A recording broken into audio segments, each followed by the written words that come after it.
நான் வரி கட்ட மாட்டேன்னு புளித்தவன் என்ன மாதிரி, நான் வரி கட்ட மாட்டேன்னு வாவுசி நின்ன மாதிரி, நான் வரி கட்ட மாட்டேன்னு சொல்லி மருதுபாண்டியம் தீரன் சின்னமலையும் அழகமுத்துக்கோணும் வெண்ணிக்காலையும் சுந்தரலையும் நின்ன மாதிரி நின்றிருந்தா அப்பம் போராளி. சுதந்திர இந்தியால வரியை வச்ச நாடே வாழ்ந்துட்டு இருக்கு. இப்ப நான் வரி கட்ட மாட்டேன், நான் புளித்தவன் பரம்பரை. அப்பா, நீ ரீல் ஹீரோவா இருந்தா பத்தாது, ரியல் ஹீரோவா இருக்கணும்.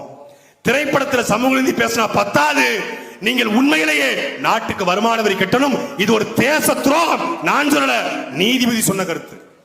லண்டன்ல இருந்து ரோல்ஸ் ராய்ஸ், நம்ம ஊர் கார்ல ஒரு இது உட்காராது.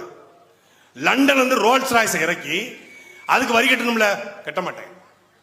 நான் மைனர் குஞ்சு அட்வான்ஸ் புக்கிங்ல பண்ணிட்டு இருக்கேன். நான் அதனால நான் பண்ண மாட்டேன். அதுக்கு ஒரு எவ்வளவு 1.25 லட்சம் தான். வடிவ 2 ரூபா தான் கேட்டேன். என்ன கோபத்தை தான் தெரியல, எடுத்து இருப்பிலே சொல்லிவிட்டாமல்ல. மாதிரி 1.25 லட்சம் ரூபா தான் கேட்டிருக்கேன் வருமான இது ஆர்டிஓ ஆபீஸ்ல.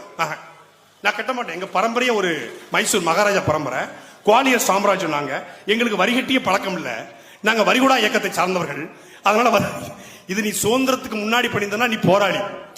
நான் வரி கட்ட மாட்டேன்னு புளித்தவன் என்ன மாதிரி, நான் வரி கட்ட மாட்டேன்னு வாவுசி நின்ன மாதிரி, நான் வரி கட்ட மாட்டேன்னு சொல்லி மருதுபாண்டியம் தீரன் சின்னமலையும் அழகமுத்துக்கோணும் வெண்ணிக்காலையும் சுந்தரலையும் நின்ன மாதிரி நின்றிருந்தா அப்பம் போராளி. சுதந்திர இந்தியால வரியை வச்ச நாடே வாழ்ந்துட்டு இருக்கு. இப்ப நான் வரி கட்ட மாட்டேன், நான் புளித்தவன் பரம்பரை. வாப்பா, இவர் ஊழலை ஒழிக்க போறாரா? வருமானத்துக்கு அதிகமாக சொத்து சேர்த்ததாக, வருமானத்தை மறைத்ததாக வரி கட்ட முடியாத ஒருத்தன் இந்த நாட்டுல ஊழலை ஒழிப்புன்னு சொல்றான். அதை விட பெரிய கொடுமை என்ன தெரியுமில்ல? கலைஞர் ரோல் மாடல், திமுக தீய சக்தி.